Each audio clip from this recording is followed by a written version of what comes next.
Hey everyone, it's Catherine speaking. I am a European American woman with short blonde hair, currently tied back. Today I am wearing a black sweater and there is a white wall behind me. So I am really excited to address a question that someone had, which is how do you get a development job as a boot camp grad? So there's a lot of fear that I've heard about and experienced myself as a developer, learning from a boot camp, wondering how am I going to get a job as a software engineer. So there's a couple of things that I would like to recommend. The first part is to let go of that fear because it will happen. You will be able to do it. You will get a job. So let's just lay that down. Then you might be thinking, well, yeah, I know that people get jobs as developers coming from a boot camp, but what about me? I don't know if I'll be able to do it. So that is self-doubt. A lot of people like to call it the imposter syndrome, but it's basically a feeling that you're the exception to the rule, that you're going to be the one who's not able to do it.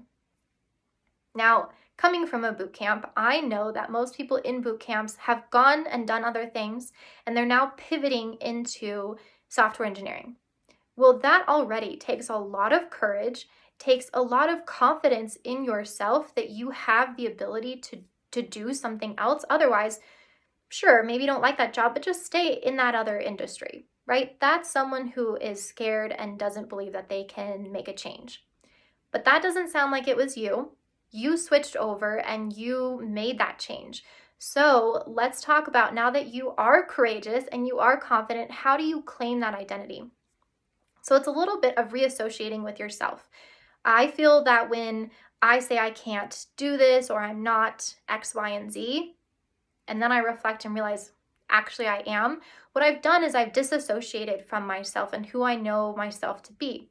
So we need to reassociate by saying, oh yeah, I actually am someone who likes to grow, who is confident, who can take on change, who is willing to make risks, whatever it is, or take risks, right?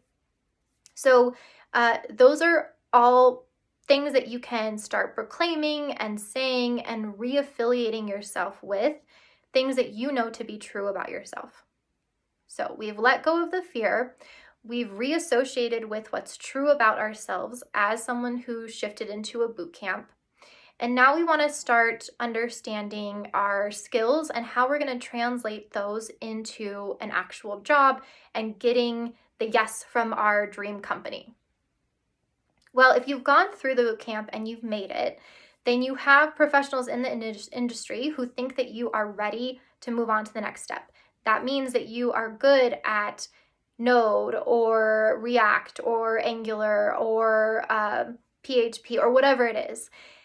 They have confirmed it, so they believe in you. So translate a little bit of that into, yes, I am good at this. I may not feel like I'm good at this, but someone else has said that I am good at this enough and know enough that I can go and successfully get a job. No boot camp wants to operate a boot camp and then have a bunch of people who come out and can't get jobs. They're going to do everything they can and modify their curriculum in any way they can to ensure you get a job. That is their KPI. That is how they realize and communicate to everyone else that they are successful, is that boot camp. People come into the boot camp and that they leave getting a job. So trust your boot camp, trust those professionals and those teachers that they have given you the skills that you need in order to get a job, right? Because if they're not, then their boot camp is failing, just upon the nature of how they're being measured. In terms of how you're measuring yourself, that's something for you to adjust, right? So you might still have areas to improve, to grow. In fact, I guarantee it, because I still work with staff and senior staff engineers, principal engineers who still have areas that they can grow in and languages that they don't understand or aren't familiar with yet. Okay, so everyone has an area of growth. That doesn't mean you can't get better at those areas. It just means you can be honest, but don't feel like that's still going to keep you from getting a job. What you can now do with that honesty is when you go into the interview, say, yeah, I know that I have more to learn. If they ask you a technical question, you can say, I don't know yet, but I'm willing to do the research or to pair program or to communicate with my teammates to learn, to understand. And at the end of the day, they know that you don't know. Whether it be that particular question or more things, they know that you're going to come into the job and there's going to be stuff you don't know. So they're not looking for you to know everything or even a lot of things. They just want to know, do you know a little bit that's going to get you started, enough to get you started? And are you someone that we can teach? And are you someone we want to teach?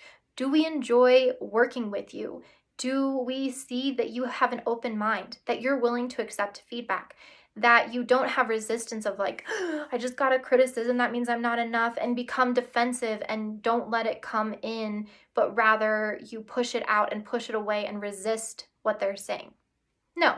If you're a person who is growth-oriented, you have open ears, open eyes, you're willing to hear things that might communicate you're not there yet, if you can take that in, if you can demonstrate that in an interview, then that's what they're looking for.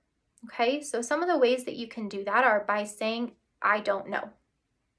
A lot of people are scared of this. They think that means they're going to fail the interview. It does not. It just means you don't know. And what it actually communicates is that you're aware enough about yourself that you know you don't know. And on top of that, you're confident enough that you can say you don't know and not feel like you're just falling into a pit of despair, right? So first say, I don't know. Then make sure you walk your interviewer through your thought process so they can understand how you're thinking. That communicates to them or just gives them a signal if you are someone who is way off, or if you're someone who's kind of close and they're only going to have to do a little bit to get you on the right path. That's easy enough to do. Everyone has space and time and capacity for that. And so if you're just off a little bit and they need to redirect your thinking, they can work with that. If you have no idea, that's why it's better to say, I don't know. But if you have no idea and you are just wandering and it is way too far for them to pull you in, that's when they're going to be less encouraged to bring you on. Again, that's why you say, I don't know, okay? Because then they don't have to create that mental map of, oh, how are we going to get him or her or them back over to where they need to be? You just say, oh, they don't know, okay.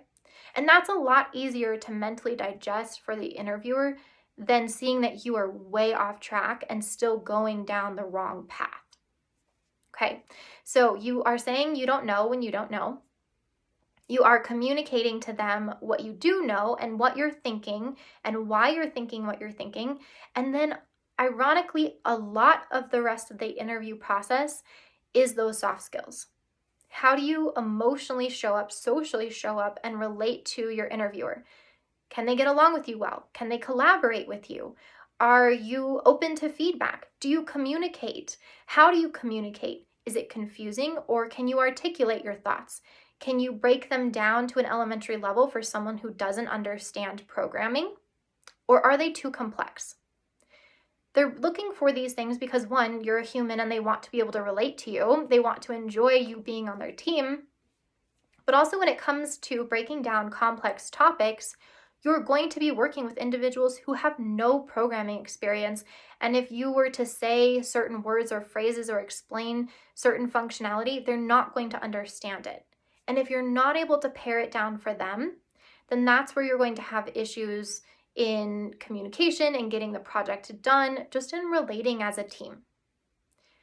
So you've said, I don't know when you don't know. You are able to explain your thought process, and then you're showing up in the interview as confident as you are, someone who's willing to take risks and make changes and can communicate and leverage those soft skills to be a good teammate, right? Someone who they want to work with. If you are able to do that, you will be able to get through interviews. If you're able to get through interviews, you will get a job. I can't speak to the timeline. That depends on a lot of different factors, but it will happen. If it's not happening at the timeline that you would like, always ask for feedback. Ask for feedback from people who know you in that boot camp. Ask for feedback from the interviewers. Just reach out to tech communities through meetups or through Slack and say, hey, I'm just struggling with this. You could go on LinkedIn, you can go on social media, say, I'm struggling with this, I'm not getting the response that I want. Does anyone have some free time to do some practice interviews or technical questions with me and give feedback on how I deliver? Maybe not even the technical aspect. How am I communicating? How am I delivering my response? How am I explaining my thought process? Am I saying I don't know? Or am I getting flabbergasted and anxious and trying to come up with something?